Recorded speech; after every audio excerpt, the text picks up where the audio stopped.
بسم اللہ الرحمن الرحیم۔ افسوسناک خبر سے آپ کو آگاہ کریں گے۔ ترکی سے اٹلی جانے والے غیر قانونی مہاجرین کی کشتی سمندر میں چٹان سے ٹکرا کر ڈوب گئی، جس کے نتیجے میں پاکستانیوں سمیت 58 افراد ہلاک ہوئے۔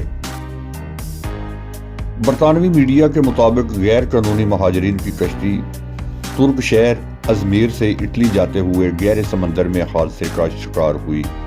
رپورٹس میں بتایا گیا ہے کہ غیر قانونی مہاجرین کی کشتی سمندر میں چٹان سے ٹکرا کر تباہ ہوئی اور اس کا ملبہ آج اٹلی کے ساحل پر پہنچا۔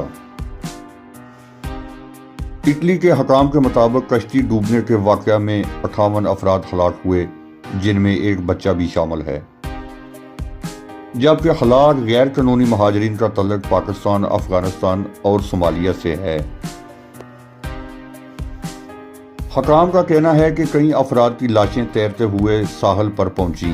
کشتی میں 120 سے زائد افراد سوار تھے، جن میں سے 81 افراد کو بچا لیا گیا اور باقی کی تلاش کے لیے سمندر میں آپریشن جاری ہے۔ حکام کا کہنا ہے کہ 22 افراد ہسپتال میں زیر علاج بھی ہیں۔